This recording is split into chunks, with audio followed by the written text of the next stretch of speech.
In my terminology, that's called a double string shift. And that is absolutely, without question, the hardest thing when it comes to alternate picking.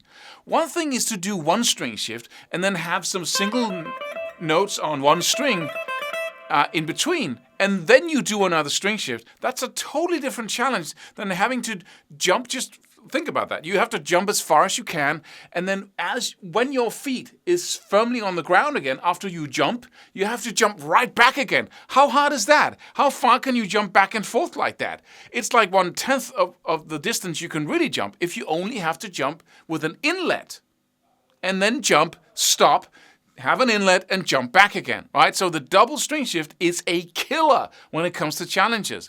So you're walking into the ring with a challenge that says play one string alternate picking. Do it with accents.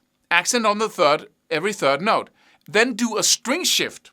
And then do a double string shift, which is the hardest thing ever when it comes to alternate picking. So you're walking into the ring fighting the hardest possible opponent when it comes to alternate picking.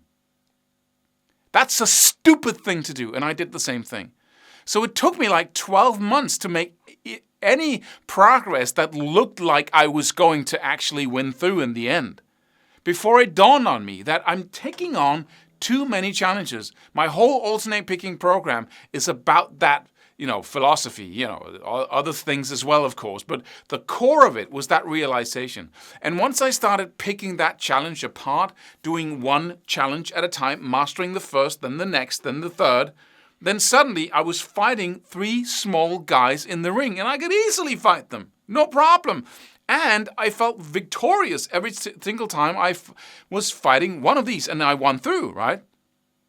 So feeling victorious, getting results, pushing to the next level and the next, right?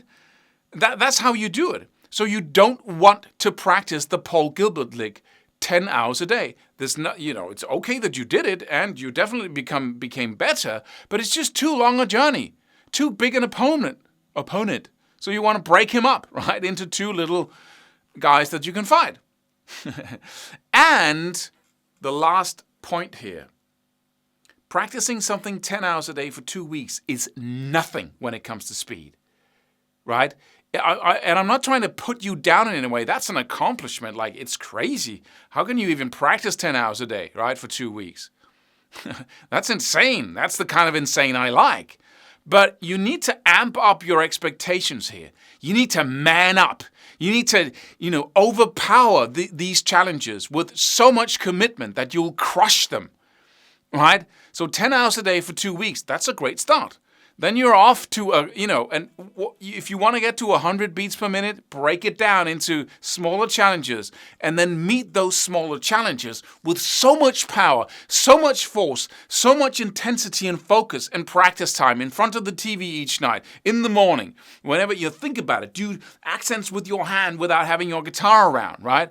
That's how you want to go about it, and then you get results. Because now you're actually building a skill that very few people are able to build. Something extraordinary. And your actions reflect that because you have extraordinary actions every day. So the two go together. Not magically, but quite logically and easily, right?